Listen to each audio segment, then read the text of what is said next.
तर नमस्कार मित्रांनो, माझं नाव आहे रणजित आणि मी सध्या आहे आता आळंदीला. आणि मला एक क्लायंटची भेटली आहे ऑर्डर लग्नाची. टोटल मला त्यांना 4 ते 5 सूट द्यायचे आहेत आणि आमचं बजेट ठरलेलं आहे फक्त 5,000 रुपये. तर मी तर हर एक व्हिडिओचे मी घेतो 1500 रुपये. पण त्या क्लायंटने का माझ्या जवळचे आहेत म्हणून मी त्याच्याकडून फक्त 1000 रुपये घेतलेले आहेत. तर तुम्हाला मला एक गोष्ट सांगायची, आता मी आळंदी डेपोला उतरलो आहे, पण मी इथून 1.5 किलोमीटर चालत चाललो आहे. 1.5 किलोमीटर चालत आहे. मग बघा, तुम्हाला एक गोष्ट सांगतो की हर एका फील्डमध्ये नाही का तुम्हाला स्ट्रगल करायची जरूरत आहे, होणारच आहे. कारण की तुम्ही कुठल्या पण फील्डमध्ये तुम्ही राहा, तुम्हाला स्ट्रगल तुम्हाला करावंच लागणार. आता मला एवढा दम आला आहे तरी पण मी नाही का चाललो आहे. फक्त 5 ते 10 मिनटाचा आता माझा रस्ता आहे, माझं लोकेशन. मी तिकडे पोहोचून जाणार.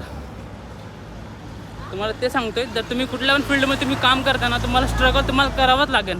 मग असं नाही की यार व्हिडिओग्राफी करतो तर एकदम आसान असणार नाही. कुठल्या अँगलनी कुठला शूट घ्यायचा ते आलं पाहिजे. So bye.